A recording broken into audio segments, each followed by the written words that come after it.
timer. You might be like, Martha, why do you look like that? It's because I just finished kickboxing. I kickbox every morning, you guys, and then I come here and I do my video, and so I look at me, my hair goes out this far.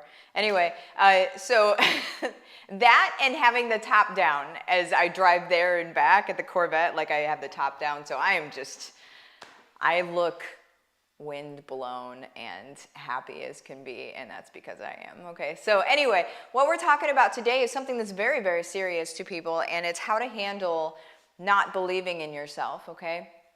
I really hope that this video gets to the people that it needs to get to, because the truth is, whenever it comes to, you know, what I talk about all the time is being able to create income from home. Now, if that's supplemental to what you make at your job, so be it. But any way we slice it, the load balancing needs to occur, right? We need to be able to add income in some way that isn't our 40, 60-hour a week job. We need to be able to add and supplement income in some way in order to make it right now.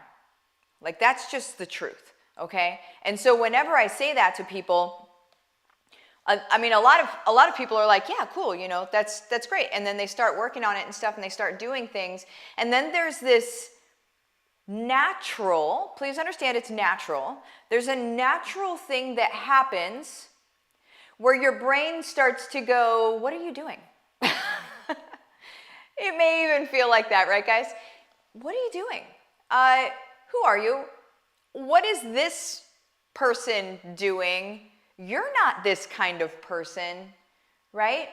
And what that starts to do, guys, is it starts to chip away at your belief. And here's where it actually, you know, the rocket boosters on it chipping away happen is whenever other people, you know, like I talked about yesterday, sort of like the complainers and the naysayers and things like that, if they start to mirror back to you and they start to say to you, or you heard that they said to somebody, things that you already believe about yourself in this whole like weird, your brain saying, this isn't you, blah, blah, blah. And then you hear it outward, you hear it from the world, you hear it from somebody else saying that, you are going to find a match, and it's going to be very easy for you to say, you know what, they're right.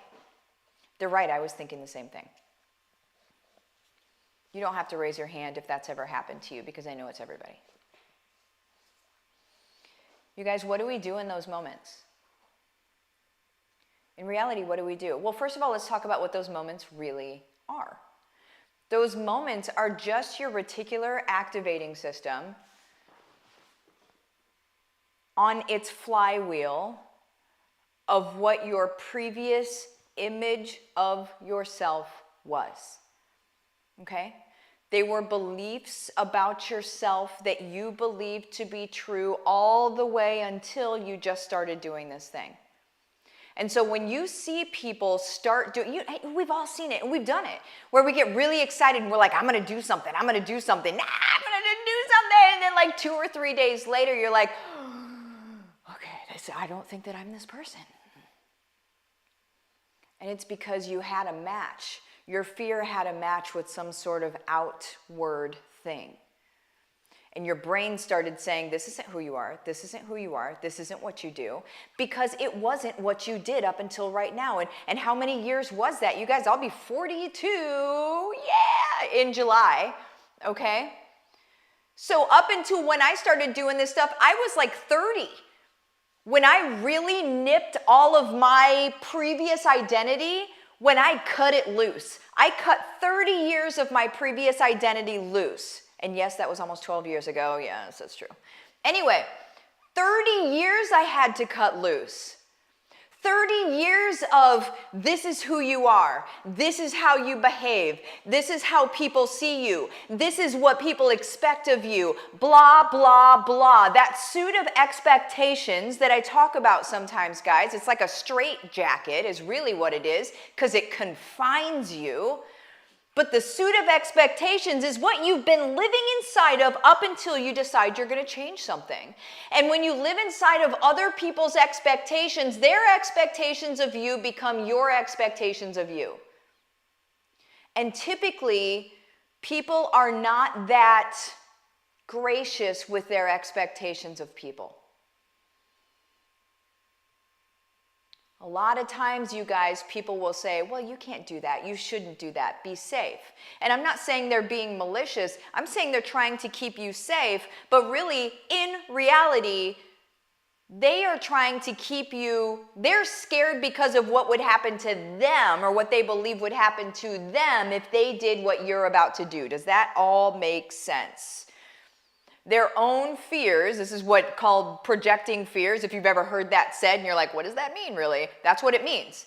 It means they're scared of what would happen to them and they're like, stay safe because this is going to happen to you. In reality, they probably never made a move in their life. God bless them, but they probably never actually jumped out, branched out, and done something. Okay? And so when we let their expectations or their fears in our life, when we let them define who we are, we walk around so small, you guys. We walk around in this place of like, where you in your quiet moments, by yourself, alone, will sit there and be like, I know I can do more. I know I'm meant for more. Like I can feel it in my bones. I can feel it in my soul. That's actually where you're feeling it, just so you know. Wink, wink, nudge, nudge. That's it. But I can feel it deep down that I'm meant for more. But then when you go to try to do something, all of a sudden, all of those previous expectations now try to define who you are right now, even though you're changed. You changed. In a split second, you can change.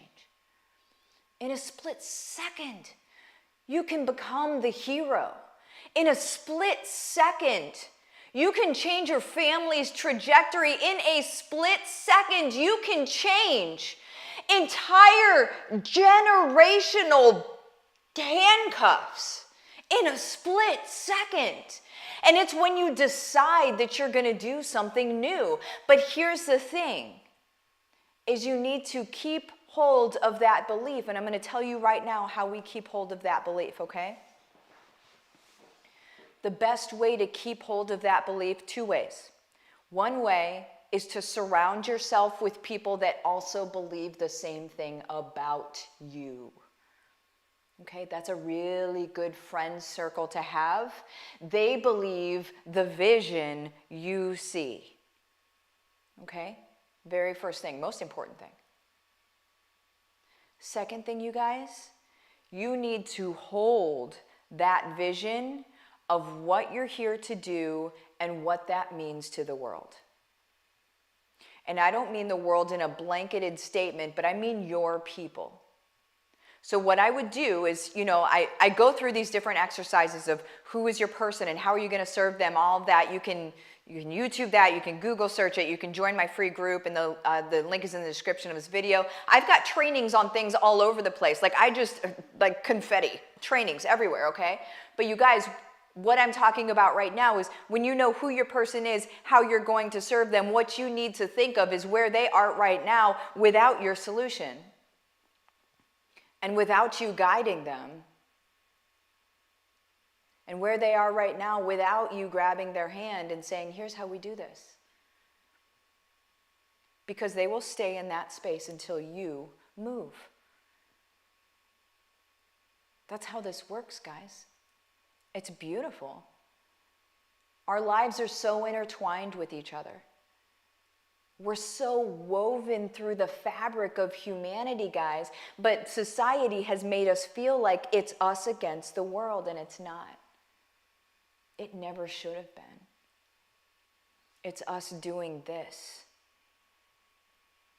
But in order for us to do this, we have to be able to maintain our own composure, right? You'll have those moments of like, oh my gosh, what am I doing? Where all this old stuff starts coming up. Get in your friend circle. Say, you guys, I'm having a bad day. I'm having a bad day. Tell me some truth.